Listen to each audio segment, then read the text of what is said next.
Nagpapasalamat po tayo sa Panginoon dahil si Gerald ay siya po yung instrumento na umalalay sa bata mga tol na maitakas at may binigay na siyang location sa amin mga tol. Siguro kami mga tol ay sana po ay permanente na po yung location na kanyang binigay. Yun naman po yung puntahan namin ni Brad Jol. Ay mga tol,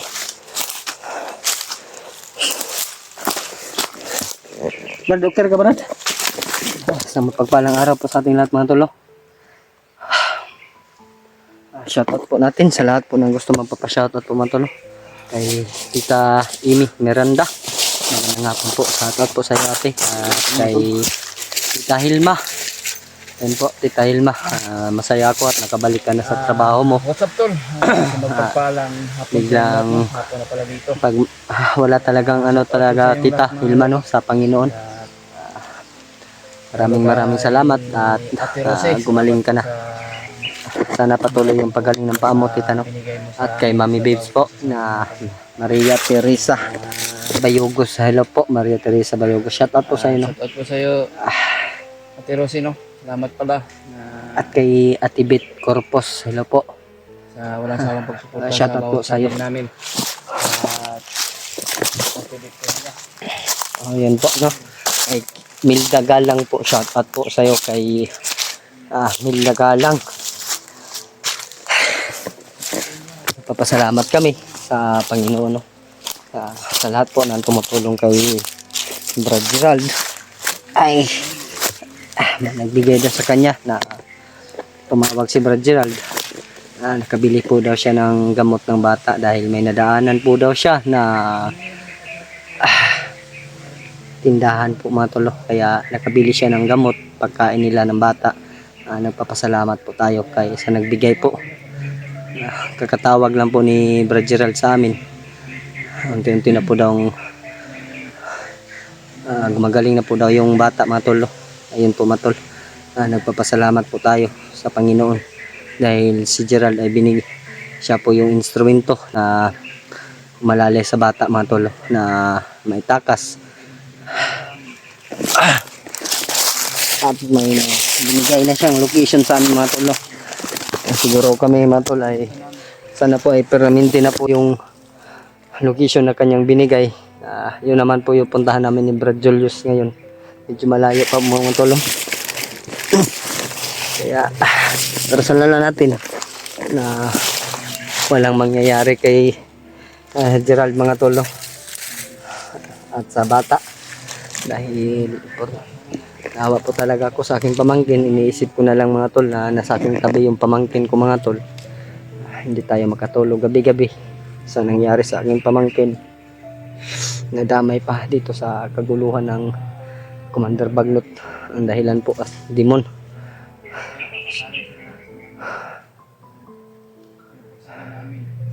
Sana po matol ay masaksis namin makita yung pamangkin ko sila Brad Mikoy. Para naman po kami makababa po matol.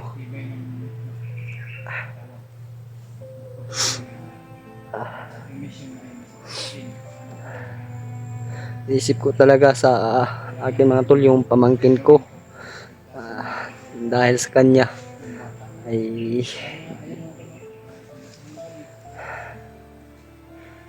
parang ano na ko sa pamangkin ko mga tol. Parang excited na ako ba na makita siya. Anak kasi siya ng kakambal ko kaya nandito tayo. Nahanap natin sila mga tol. Si Gerald tsaka yung pamangkin ko mga tol. Nagpapasalamat tayo sa ating kasama Brad Julius. Shoutout ko din po sa lahat po ng Team Pugi po, no? Lalo na kay Kuya Bads. Yun po Kuya Bads, sana ay patuloy yung paggaling ng paa mo.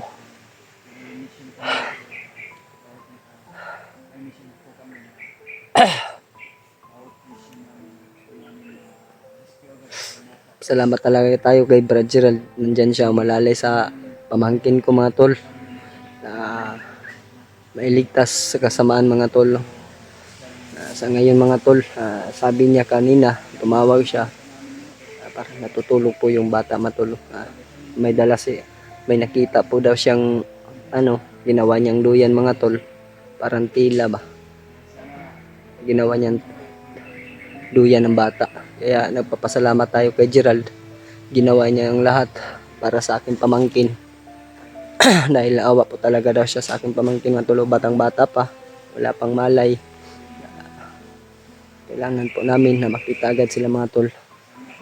Dahil nag-alala na talaga yung kapatid ko sa aking pamangkin. Tinupad po namin yung pangako niyo mga tol na hindi namin isasabay yung kapatid ko. Para naman po may katuwang doon sila Adrian at saka si Norwil sa boarding house. Nauno ka po talaga yung kapakanan ng aking kapatid mga tolo. Sa ngayon mga tol, kapakanan naman ng kanyang anak ay aming i-accomplish na po mga tolo, na makita namin silang Gerald na ligtas. Tayo po humingi ng pasensya po sa inyo dahil natagalan po kami. Dahil alam niyo naman po na kahit saan po daw si Gerald ay sinusundan po daw siya ng mga bandido, hinahabol po siya. Wala po siyang laban po matol dahil inuunat daw niya talaga yung kapakanan ng bata mga tol, para hindi po daw madama yung bata. Kaya takbo na lang daw niya mga tol. At nagpapasalamat po tayo sa mga lahat po ng ating solid na taga-subaybay. Sa ating mga solid supporters po, silent viewers, maraming salamat po sa inyo, sa inyong mga comment na hindi nyo lang pansin na nababasa ko na rin naman po mga tol. Kaya ginagawa po namin ang lahat mga tol para po madali namin yung magawa yung mission namin. Lalo na ngayon, nandito yung asawa ni Brad Mikoy sa area. Sana po matol ay pagdarasal nyo na makita din namin sila Brad Mikoy. Parang malapit na kami mga tolo. Brad, okay ka Brad? Tolo, aiyak tayo sa sitwasyon ng bata mga tol ba? Dahil kadugo ko pa naman yung mga tol. Pinuturing ko nila anak ng mga tol. Sa lalay na ba? Kira ka Brad? Dahil sa pagyayari na hindi inasahan. Makuanjok ko Brad ba sa akong pagkumangkon ba? Mo gani. Alam ko naman po na bata yun, pero hindi natin kagustuhan na maidama yun. Oo. Kasi kakagawan talaga ng mga tarantado na ano yan, mga Bandido. pati bata. Walang ano ba? Walang pinipili Walang pinipili. sa madaanan nila. Pinadamay. Kagaya din sa pamilya ko din. Pagagawa na pag-surrender ko, pati pamilya ko, pinatay pa nila, pinakain ko sa asin. Kaya matagal na yun, kaya ayun, sa bawat mission natin, sa mataas natin na mission, na hindi pa natapos-tapos, nakakalimutan ko na talaga kung gaano ko magganti sa pamilya ko. Pero ayun, nakamove on na, matagal na. Ayaw lang ka na dibdib Brad. Kaya Naman tayo Ginoo nga hukom, di ba? masakit man isipin ko nila, pero kinakaya ko lang. Pinalipas oras ko na lang sa sarili ko para hindi ako masaktan. Kaya focus ako sa mission natin. Gusto natin makatulong ng ibang tao. O makatulong tayo kahit sino man po yung nangailangan ng tulong. Tama ba ko Brad? Tama.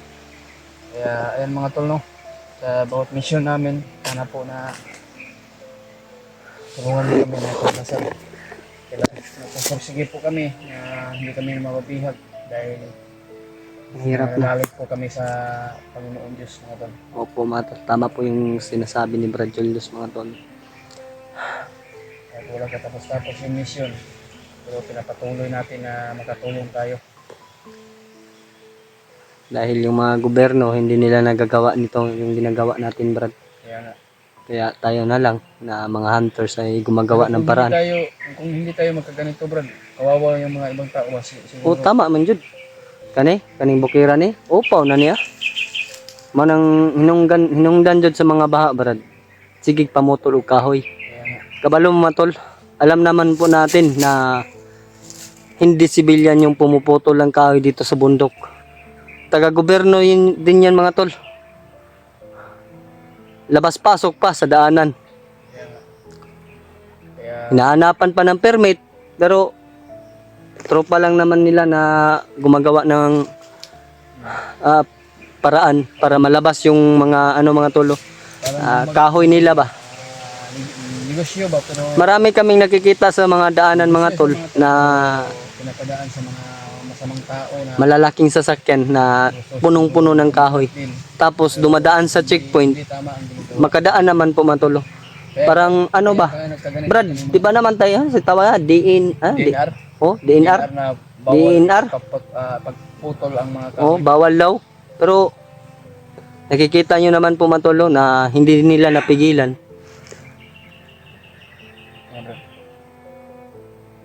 Kaya bro. Ako nalunggan ba?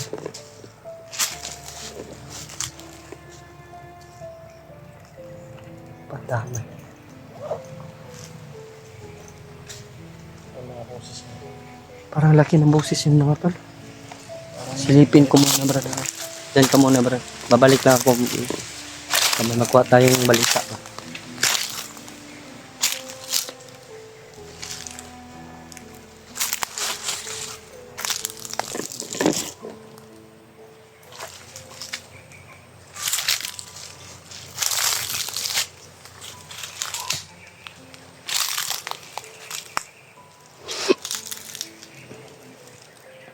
Wala naman mga tol. Wala man brad.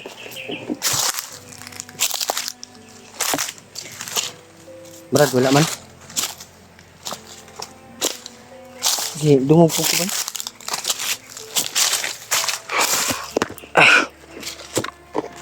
Ayan mo ito. Ang sa kasamaan o sa kabutihan, mauna nga ang kung sino man ang mga kasamaan dito sa bundok ay gusto natin harangin para kung kasali man ang gusto sila magbago o makumbinsi natin, pero kung ayaw makumbinsi ay patay sila. Mas mabuti pa ngayon, Brad. Alam naman natin ng mga supporter kung saan galing yung pabalik-balik natin dito sa bundok. Kaya nga, Yung tulad ko, dating bandido, di ba? dating bandido lang Oh, ako, pero dating commander. dating Binabago ng mga hunters. Pero makalipas lang ng ilang buwan, mag-traitor. Kaya natutuntun yung mga bahay ng mga hunters.